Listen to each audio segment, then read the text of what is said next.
Hi dears, welcome back. ನಾನು cilia.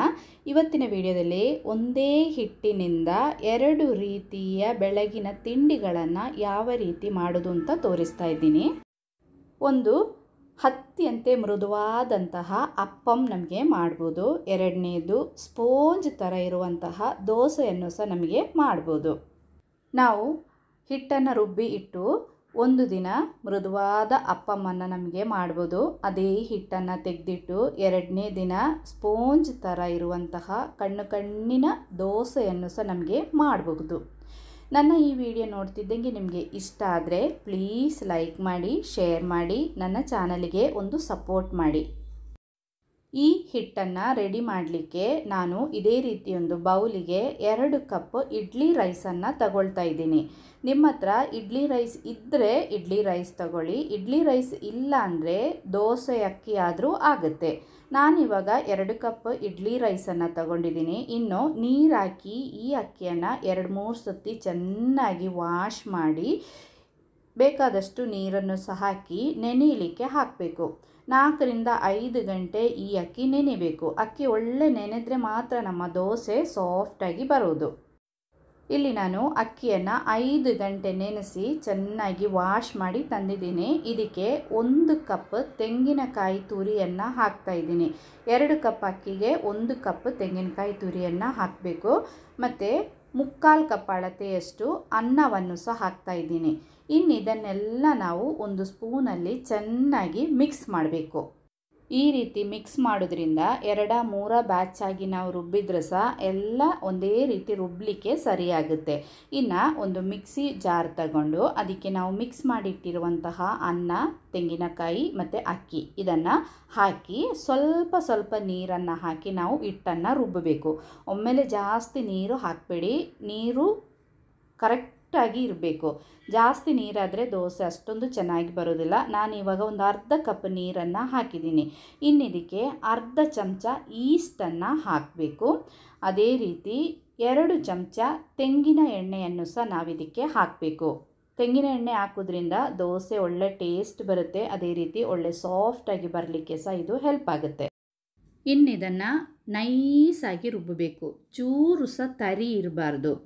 ತರಿ ಇದ್ದರೆ ಅಪ್ಪಂ ಮಾಡುವಾಗ ಅಪ್ಪಂ ಹಾರ್ಡ್ ಆಗುತ್ತೆ, ಅಷ್ಟೊಂದು ಸಾಫ್ಟಾಗಿ ಬರೋದಿಲ್ಲ. ಅದಕ್ಕೋಸ್ಕರ ಎಷ್ಟು ನೈಸಾಗಿ ರುಬ್ಬಲಿಕ್ಕಾಗುತ್ತೋ ಅಷ್ಟು ನಾವು ನೈಸಾಗಿ ಇದನ್ನು ರುಬ್ಬಿ ಬೇರೆ ಒಂದು ಪಾತ್ರೆಗೆ ಇದನ್ನು ಟ್ರಾನ್ಸ್ಫರ್ ಮಾಡೋಣ. ನಾನಿವಾಗ 2 ಬ್ಯಾಚ್ ಆಗಿ ಅಕ್ಕಿಯನ್ನು ರುಬ್ಬಿದ್ದೀನಿ. ಇನ್ನು ಸೆಕೆಂಡ್ ಬ್ಯಾಚನ್ನು ರುಬ್ತಾ ಇದ್ದೀನಿ. ಸೆಕೆಂಡ್ ಬ್ಯಾಚ್ ರುಬ್ಬುವಾಗ ಅದಕ್ಕೆ ಈಸ್ಟ್ ಮತ್ತು ತೆಂಗಿನೆಣ್ಣೆ ಹಾಕೋದು ಬೇಡ. ಫಸ್ಟ್ ಬ್ಯಾಚಲ್ಲಿ ನಾವು ಹಾಕಿದ್ದೀವಲ್ಲ, ಇವಾಗ ನಾನು ಸೆಕೆಂಡ್ ಬ್ಯಾಚನ್ನು ಸಹ ರುಬ್ಬಿ ಅದೇ ಪಾತ್ರೆಗೆ ಹಾಕಿದ್ದೀನಿ. ಮಿಕ್ಸಿ ಜಾರನ್ನು ಕ್ಲೀನ್ ಮಾಡಿ ಒಂದು ಸ್ವಲ್ಪ ನೀರನ್ನು ಸಹ ಇದಕ್ಕೆ ಹಾಕ್ತಾ ಇದ್ದೀನಿ.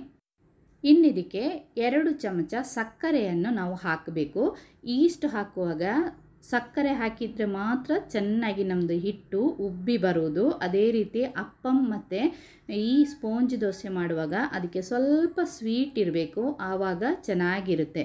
ಇನ್ನು ಇದನ್ನೆಲ್ಲ ಚೆನ್ನಾಗಿ ಇದೇ ರೀತಿ ಮಿಕ್ಸ್ ಮಾಡಿ ಕವರ್ ಮಾಡಿ 8 ಗಂಟೆ ನಾವಿದನ್ನು ಉಬ್ಬಲಿಕ್ಕೆ ಬಿಡಬೇಕು. ನಾನಿವಾಗ ಇದನ್ನು ಕವರ್ ಮಾಡಿ ಓವರ್ ನೈಟ್ ರೆಸ್ಟ್ ಆಗಲಿಕ್ಕೆ ಬಿಡ್ತಾ ಇದ್ದೀನಿ. 8 ಗಂಟೆ ಆಯಿತು. ನಾನು ನಿನ್ನೆ ರಾತ್ರಿ ಇದನ್ನು ರುಬ್ಬಿ ಇಟ್ಟಿದ್ದೆ. ಬೆಳಿಗ್ಗೆ ಇದನ್ನು ಓಪನ್ ಮಾಡಿದಾಗ ಹಿಟ್ಟೆಲ್ಲ ಚೆನ್ನಾಗಿ ಉಬ್ಬಿ ಬಂದಿದೆ.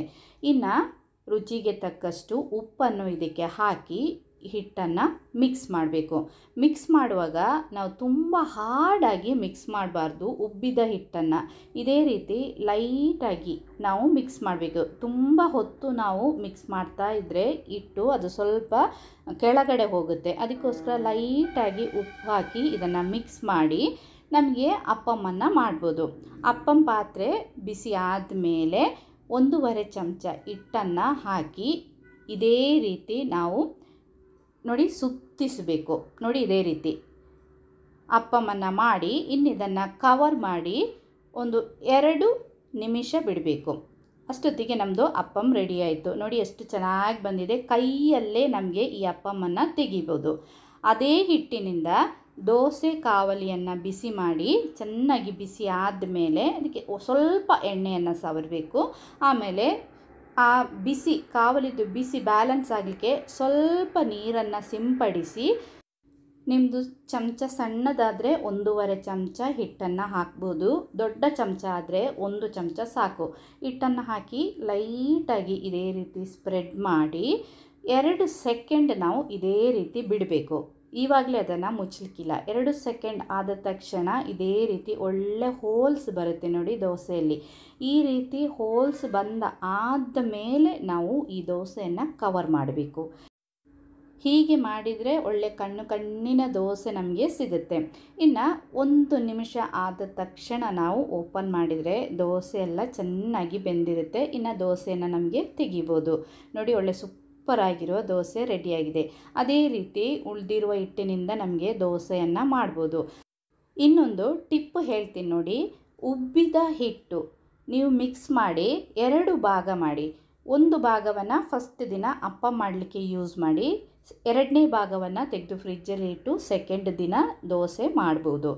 ನಾವು ದೋಸೆ ಅಥವಾ ಅಪ್ಪಮ್ಮನ್ನೆಲ್ಲ ಮಿಕ್ಸ್ ಮಾಡಿ ಮಾಡಿ ಮಾಡಿ ಲಾಸ್ಟ್ ಇರುವ ಹಿಟ್ಟನ್ನು ನಾವು ಫ್ರಿಜ್ಜಲ್ಲಿ ತೆಗೆದಿಟ್ಟರೆ ನಾಳೆ ಅಪ್ಪ ಮಾಡುವಾಗ ಅದು ತುಂಬ ಹಾರ್ಡ್ ಆಗುತ್ತೆ. ಫಸ್ಟಿಗೆ 2 ಭಾಗ ಮಾಡಿ ಒಂದು ಭಾಗವನ್ನು ಫ್ರಿಜ್ಜಲ್ಲಿ ಇಡಬೇಕು. ಒಂದು ಭಾಗದಲ್ಲಿ ಫಸ್ಟ್ ದಿನ ನಮಗೆ ಅಪ್ಪಮ್ ಅಥವಾ ದೋಸೆಯನ್ನು ಮಾಡ್ಬೋದು. ನೋಡಿ ನಮ್ಮದು ಅಪ್ಪಮ್ ಮತ್ತು ದೋಸೆ ನಾನು ತೋರಿಸಿದ್ದೀನಿ. ಅಪ್ಪಮ್ ಮಾಡುವಾಗ ಒಳ್ಳೆ ವೆಜಿಟೇಬಲ್ ಕುರ್ಮಾ ಅಥವಾ ಪೊಟೆಟೊ ಕುರ್ಮಾ ಮಾಡಿದರೆ ಚೆನ್ನಾಗಿರುತ್ತೆ. ದೋಸೆ ಮಾಡುವಾಗ ಪೀನಟ್ ಚಟ್ನಿ ಅಥವಾ ತೆಂಗಿನಕಾಯಿ ಚಟ್ನಿ ಜೊತೆ ಸೂಪರಾಗಿ